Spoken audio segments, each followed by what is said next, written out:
Hello all of you, welcome back to my channel. मैं आज आप लोगों के लिए लेकर आ चुकी हूँ एक कलेक्टिव रीडिंग जिसका टॉपिक रहने वाला है नेक्स्ट 7 डेज़। आपके नेक्स्ट 7 डेज़ कैसे होंगे, क्या सिचुएशंस आपके साथ हो सकती हैं, क्या सिचुएशन बन सकती है, क्या चेंजेस आ सकते हैं, क्या न्यूज़ रहेगी आपके लिए फॉर नेक्स्ट 7 डेज़। आपकी लव लाइफ कैसे रहेगी हम ये देखेंगे। रीडिंग जनरल है, कलेक्टिव है। हो सकता है कि आपकी सिचुएशन के साथ एक्यूरेटली रेजोनेट करे, हो सकता है सिर्फ कुछ परसेंट करे। इसीलिए ओपन माइंडेड होकर सुनिएगा और ज़बरदस्ती अपने आप को रीडिंग में फिट इन मत कीजिएगा। रीडिंग सभी ज़ोडिएक साइंस के लिए है, हर उम्र के व्यक्ति के लिए है, टाइमलेस है। आप जब भी इस वीडियो को देखेंगे यह आपके साथ तभी रेजोनेट करेगा। So here we have the first card is of patience and let's see क्या है अगला कार्ड हमारा। The integration. नेक्स्ट 7 डेज़ कैसे होंगे व्यूअर्स आपके लिए। देखते हैं कि अगले 7 दिनों में क्या क्या हो सकता है आपके साथ। So let's see.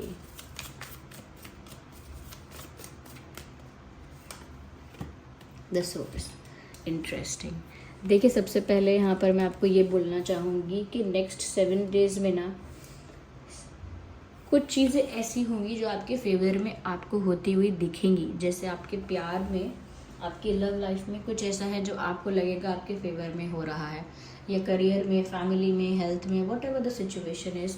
Next 7 days में कुछ ऐसा लगेगा जो आपके फ़ायदे में हो रहा है, आपके फेवर में हो रहा है। लेकिन क्योंकि वो जल्दी नहीं हो रहा है इसीलिए आप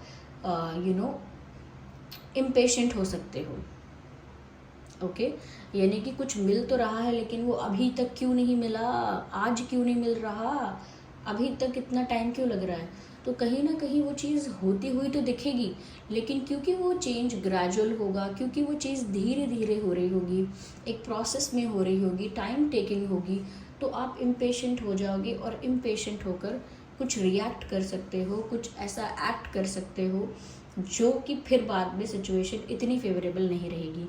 तो कहने का मतलब यहाँ पे ये है व्यूअर्स कि नेक्स्ट 7 डेज़ में ना चीज़ों को लेके आपको इम्पेशेंट नहीं होना है। पेशेंस रखना होगा बहुत ज़्यादा, पेशेंस मेंटेन करना होगा बहुत ज़्यादा। फिर जो भी कुछ हो रहा है वो वैसा ही होगा जैसा होना है और आपके फेवर में ही होगा। ओके अगर लव लाइफ की बात है और आपको लग रहा है कि मेरे फेवर में होना चाहिए तो डेफिनेटली आपके फेवर में होगा। लेकिन आपको इम्पेशेंट नहीं होना है कि ये अभी क्यों नहीं हो रहा है। जैसे किसी इंटरव्यू का रिजल्ट अभी तक क्यों नहीं आया, उस इंसान का जवाब अभी तक क्यों नहीं आया, मैं क्या समझूँ इसका मतलब। तो फिर आप एंग्जाइटी में जा सकते हो कि इतना टाइम क्यों लग रहा है, मुझे समझ में क्यों नहीं आ रहा, कब होगा ये सब, कहीं ऐसा तो नहीं कि होगा ही नहीं कभी। तो एक डर का आ जाना, एंग्जाइटी का आ जाना, ये कहीं ना कहीं आपकी एनर्जी को तो अफेक्ट करेगा ही करेगा, आपकी मेंटल पीस को डिस्टर्ब करेगा, जिसकी वजह से आप ज़्यादा इम्पेशेंट होने की वजह से आप कुछ ऐसा एक्शन लेंगे, कोई ऐसी बात कहेंगे, कुछ ऐसा तो करेंगे जो कि फिर सिचुएशन फेवर में शायद ना हो, या फिर आपका उतना फ़ायदा ना हो, या आपका उतना भला उस समय ना हो पाए। क्यों? क्योंकि आप जल्दबाजी में चीज़ें करना चाहेंगे।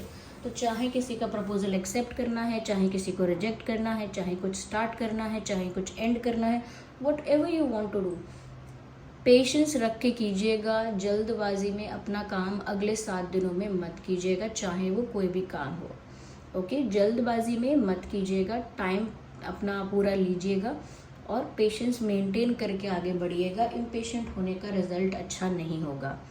साथ ही साथ व्यूअर्स भी यहाँ पर ये कहना चाह रही हूँ कि कहीं ना कहीं मुझे ऐसा लग रहा है कि आप अपने अंदर ना बहुत जल्दी ये बात समझने वाले हैं, समझ में आ जाएगा। अगर मानते नहीं है ना तो आपके साथ एक्सपीरियंस ऐसा होगा कि आप समझ में आ जाएगा आपको कि मुझे ना सिर्फ दिल से या सिर्फ दिमाग से काम लेके या सिर्फ दिल से सोच के या सिर्फ दिमाग से सोच के बात नहीं बनने वाली है। मुझे सच में एक बैलेंस्ड एनर्जी मेंटेन करनी पड़ेगी। आपको 50% इमोशनल होना है, 50% आपको प्रैक्टिकल होना है, रैशनल होना है। और अगर आप ज़्यादा ही प्रैक्टिकल होते हैं, ज़्यादा ही रैशनल होते हैं और बिल्कुल इमोशनलेस हो जाते हैं तो कहीं ना कहीं ये भी आपके लाइफ में आपको अफेक्ट करता है, आपकी मेंटल पीस को अफेक्ट करता है, ठीक है, आपके ऑरा एनर्जी को अफेक्ट करता है। साथ ही साथ व्यूअर्स ये आपकी हेल्थ को भी अफेक्ट करता है, दैट्स अ डिफरेंट थिंग। लेकिन अगर आप दिल दिमाग से बैलेंस मेंटेन करके रखेंगे तो मुझे लगता है कि ऐसी कोई चीज़ नहीं है जो आप अपने लिए क्रिएट नहीं कर पाएंगे, अपने लिए उसे रियलिटी में मैनिफेस्ट नहीं कर पाएंगे। यू आर पावरफुल, लेकिन कभी कभी आपके अंदर ये जो एनर्जी का डिसबैलेंस होता है ये आपको पावरफुल से वीक करता है। आप सोचते हो कि ज़्यादा प्रैक्टिकल होना वीक होना कैसे हो गया, या ज़्यादा इमोशनल होना वीक होना कैसे हो गया। आप अलग अलग पैरामीटर्स पर या अलग अलग सेक्टर्स पे मैं कहूँगी वीक हो जाते हैं। ऐसा नहीं है कि ऐसा करने से आपको ज़्यादा कुछ हो जाता है, आप दूसरी फील्ड में, दूसरे एरिया में आप वीक हो जाते हैं। तो अगर आप ज़्यादा रैशनल रहेंगे तो अपने रिश्तों में कमज़ोर पड़ जाएंगे। आपकी जो हार्ट है, जो वो कहीं ना कहीं हार्ट चक्रा जो है वो ब्लॉक्ड हो जाएगा, यानी कि ऐसा डिसबैलेंस्ड हो जाएगा, अनबैलेंस्ड हो जाएगा। और अगर आप ज़्यादा ही प्रैक्टिकल रहेंगे, बिल्कुल इमोशनल नहीं रहेंगे, तो कहीं ना कहीं व्यूअर्स तो भी आपकी मेंटल पीस अफेक्ट होगी। फ्रस्ट्रेशन, एंगर और ये जो कंट्रोल इश्यूज़ हैं ये सब आपकी लाइफ में ज़्यादा हो जाएगा। नेक्स्ट 7 डेज़ के लिए बोल रही हूँ, लेकिन ये जो गाइडेंस है, ये जो मैसेज है, ये लॉन्ग टर्म के लिए या आगे के लिए भी एप्लीकेबल है। बहुत सारे लोगों के लिए मैं ये कह सकती हूँ कि जो लोग ट्विन फ्लेम कनेक्शंस में हैं, तो कहीं ना कहीं मुझे ऐसा लग रहा है कि उनके ट्विन फ्लेम के साथ कोई तो ऐसा डीप कॉन्वर्जेशन या कुछ ऐसी मीटिंग या कुछ ऐसा यूनियन टाइप ऑफ समथिंग हो सकता है। मैं ये नहीं कह सकती कि ये परमानेंट एनर्जी है, ऑफ कोर्स फ्लक्चुएट होगी एनर्जी, लेकिन फिर भी मैं ये कहूँगी कि बहुत लोगों का उनके ट्विन फ्लेम के साथ एक अच्छा डीप कॉन्वर्जेशन या कुछ ऐसा स्ट्रॉन्ग ऐसा एक्सपीरियंस हो सकता है, जैसे मिलना या यूनियन हो। कुछ लोगों का तो यूनियन भी हो सकता है, लेकिन कुछ लोगों के लिए एक लॉन्ग डीप कॉन्वर्जेशन, या कुछ लोगों के लिए क्वालिटी टाइम स्पेंड करना, या कुछ लोगों के लिए एक दूसरे से बहुत ओपनली बात कर पाना। तो मुझे ऐसा लग रहा है काफ़ी ट्विन फ्लेम्स के लिए एक मीटिंग और एक यूनियन और एक टुगेदरनेस की वाइब यहाँ पर मुझे लग रही है। तो ट्विन फ्लेम्स के साथ यूनियन या बात या कुछ तो ऐसा एक्सचेंज अच्छा होगा आपका, ऐसा लगता है। साथ ही साथ मुझे व्यूअर्स ये भी लगता है कि आप ना अपने अंदर वो एनर्जी जो मेंटेन करनी है, 50-50% दोनों, फेमिनाइन भी रहना है 50% मैस्कुलाइन रहना है। आप ऐसा नहीं है कि कोई महिला है, कोई स्त्री है तो वो फेमिनाइन ही रहे कम्प्लीटली 100%, कोई मेल है तो वो मैस्कुलाइन ही रहे। ऑफ कोर्स उनमें वो चीज़ थोड़ी ज़्यादा होती है, थोड़ी फेमिनाइन ज़्यादा है अगर लेडीज़, और मेन थोड़े ज़्यादा मैस्कुलाइन है, देयर इज़ नो प्रॉब्लम।